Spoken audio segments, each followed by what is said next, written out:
Donc on vient de voir que c'est relativement facile de redresser un échantillon sur une seule variable.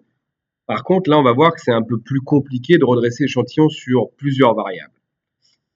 Alors pour redresser un échantillon sur plusieurs variables, il faut généralement utiliser un logiciel ou une macro. Du coup, nous, on va pas voir cela parce que ça nous entraînerait du coup sur du codage informatique. C'est pas du tout l'objectif du cours. Et puis, généralement, en fait, on veut redresser l'échantillon plutôt sur deux variables. Okay, parce que les redresser échantillon, ça veut dire souvent le redresser sur le genre et sur la CSP, qui sont les deux catégories socio-économiques sur lesquelles on va essayer justement d'avoir un échantillon représentatif de la population cible.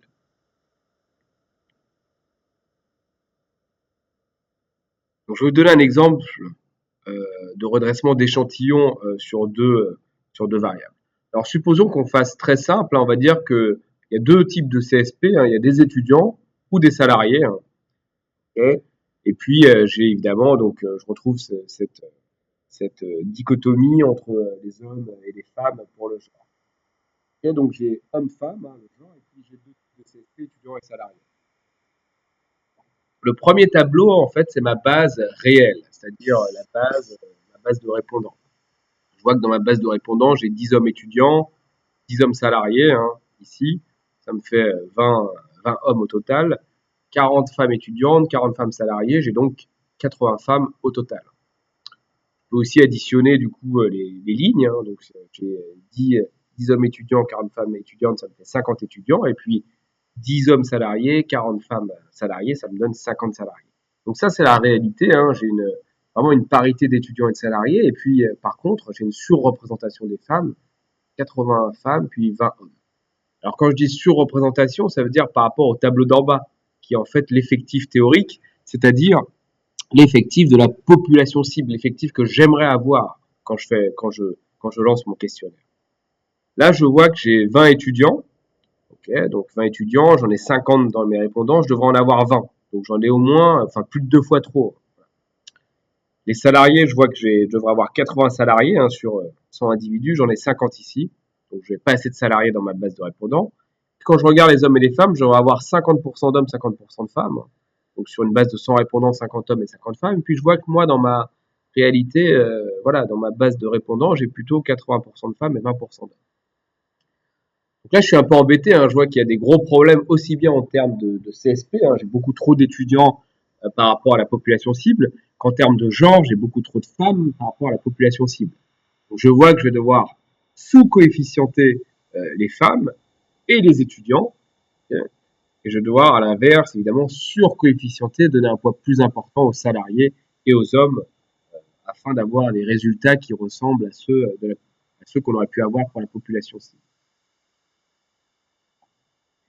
Alors comment je vais faire ça concrètement? Je vais faire comme tout à l'heure, je vais juste faire le ratio de la valeur d'arrivée, donc de la valeur souhaitée, de la valeur théorique, de la valeur qui ressemble à la population cible. Donc je vais faire le ratio de cette valeur théorique sur la valeur réelle, donc sur ce que j'observe dans la réalité. Donc par exemple, pour les hommes, c'est simple. Je vais avoir 12 hommes étudiants et je vois que j'en ai que 10. Donc là, le coefficient que je vais appliquer est de 12 sur 10, c'est-à-dire d'1,2. Pour les hommes salariés, j'en ai 10, je vais en avoir 38, donc je vais appliquer un coefficient de 3,8. Pour les femmes salariées, j'en ai 42, en théorie 40 dans la réalité, donc je vais appliquer le coefficient de 42 sur 40. Okay, je vois que c'est pas très différent, là, je suis quasiment au niveau de la population cible. Par contre, pour les femmes étudiantes, j'en ai 40, je vais en avoir 8, donc je vais devoir appliquer un coefficient de 8 sur 40, c'est-à-dire de 0,2. Donc voilà le résumé des coefficients que je dois appliquer. Je vous laisse regarder ce tableau, mais je sais que j'ai 10 étudiants, je vais en avoir 12, donc ça me fait 1,2, 12 sur 10. J'ai 40 femmes étudiantes, je vais en avoir 8, donc 8 sur 40, 0,2. Là, j'ai 42 femmes salariées. Enfin, je veux avoir 42 femmes salariées, j'en ai 40, moi, dans ma base qui sont salariés, 42 sur 40, 1,05. Et puis enfin, j'ai 10 hommes salariés, je vais en avoir 38, donc il faudra donner un poids à chaque homme salarié de 3,8 individus. Okay, donc voilà les coefficients, voilà comment je vais redresser mon échantillon. Concrètement, ces coefficients, ça va me permettre de dire, quand je vais calculer une moyenne, par exemple, plutôt que d'additionner la moyenne des enfin, la moyenne de chacun, bah, quand je vais prendre la note de chacun, par exemple, hein, ou la moyenne d'âge de chacun, quand je vais prendre les hommes étudiants, je vais devoir multiplier par 1,2 leur valeur. Okay, donc si j'ai une échelle de Likert où ils vont noter de 1 à 5 la qualité d'un produit, plutôt que de prendre la moyenne de ces 10 hommes étudiants, okay, la moyenne qui serait de 3 par exemple sur 5, je vais devoir prendre cette moyenne de 3 et la multiplier par 1,2, donc elle comptera comme 3,6. Okay, elle va compter comme 3,6, on va lui donner un poids plus fort, on va donner un poids plus fort à ces hommes étudiants, leur donner un poids plus grand, en fait, lorsqu'on va calculer la moyenne de notation, par exemple, du produit. Ok. Pareil, du coup, les hommes salariés sont sous-représentés. On voit qu'on doit vraiment bien multiplier, en fait, bien multiplier, enfin, leur donner un poids beaucoup plus important. On doit multiplier par 3,8 leur poids. Hein. On voit ici. Là, c'est pareil. Hein. S'ils ont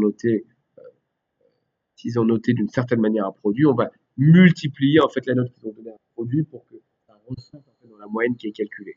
À l'inverse, on va bien beaucoup en fait diminuer l'impact des femmes étudiantes, l'impact de leur notation. On va considérer que chaque femme étudiante représente un cinquième d'individu, etc. Donc voilà pour le redressement d'échantillons avec deux variables. Là, c'est le cas simple. Cas simple parce que je connais très bien ma population cible. Donc là, je sais directement qu'il y a tant d'hommes étudiants et donc moi j'ai tant d'hommes étudiants et ça va être 12 hommes étudiants, il va falloir multiplier par 1,2. C'est très bien parce que j'ai beaucoup, j'ai une idée très précise de, de ce à quoi ressemble ma population cible. Ça, c'est la bonne chose. Là où c'est un peu embêtant, c'est que généralement, le redressement d'échantillon, on le fait sur des valeurs qui sont, allez, entre 0,8 et 1,3.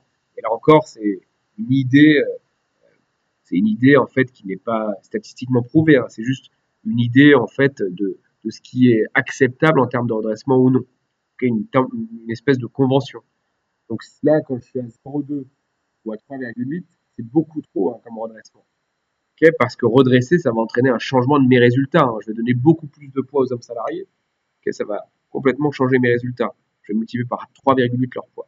Donc là, j'ai un problème parce que le redressement, ça se fait entre 0,8 et 1,3. Là, c'est bien. Là, c'est bien. Hein, 1,05, 1,2.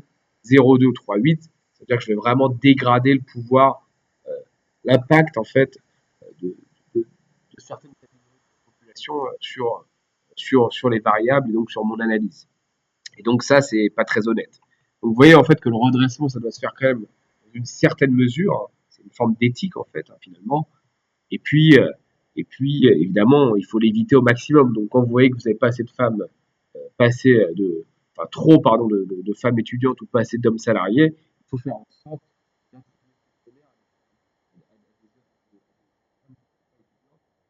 ou à des hommes qui sont salariés. D'accord. Donc j'espère que c'est assez clair. On va voir par la suite un exemple de redressement d'échantillon un peu plus compliqué, c'est-à-dire cette fois lorsqu'on n'a pas un détail sur la population cible, mais qu'on n'a que les grandes masses de la population cible.